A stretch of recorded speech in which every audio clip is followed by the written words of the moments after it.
नमस्ते प्रणाम। आज बहुत दुख के बात बा कि भोजपुरी के सुपरस्टार अभिनेत्री आकांक्षा दुबे जी के आज मौत हो गई सुबह 8 बज के कुछ मिनट में। जे कि वो रही उत्तर प्रदेश में एक रूम ले रही और रूम में जाके सुतली। अब रात में का भइल का ना और पता बा। आज 18 बिहार झारखंड न्यूज से पता चला था कि फांसी लगा के मरल बड़ी अपने से। और जे कि राकेश मिश्रा के बहुत ही सुपरस्टार हीरोइन रही। कहे से कि हर एक गाना में वो hit hit hit video shoot करे बड़ी हिट हिट।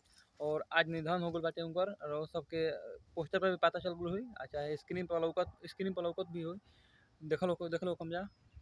और अभी तो अपने पता चल और पता नहीं चल एकदम ठीक से पता नहीं चल कि कैसे मरल बड़ी, काहे कौना कारण मरल बड़ी ई पता नहीं चलल। बाकी सुबह बाकी देखल गुला तो लाश मिलल है। बाकी अभी केहू बतैले नहीं काहे के मरल बड़ी। और पूरा पता करे के बाद तो हमारे चैनल के सब्सक्राइब कर दो लोग। हम लगले हम पता लगा के हम वीडियो रोगो सबके स्क्रीन पर लोग की और हमारे चैनल के सब्सक्राइब कर दो लोग। और आप सबको पता नहीं तो हम अथी कह के पता कह के वीडियो फिर बना के डाला तनी नोटिफिकेशन ऑल कर देम जा। चैनल के सब्सक्राइब करके नोटिफिकेशन के ऑल कर देम जा।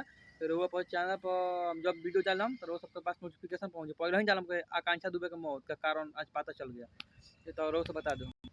तो चलिए मैं ये वीडियो को रोका नहीं है। बहुत दुख के बात भाई लोग ऐसा ना करे चाहिए। तुम करा का है ना कारण पहले पता चलता हूँ कुछ पता मालूम चली हमन के। लेकिन हम पता लगा के जल्दी हम वीडियो डालते हैं वो सब स्क्रीन पर देखते रहेंगे। जय हो भोजपुरी समाज।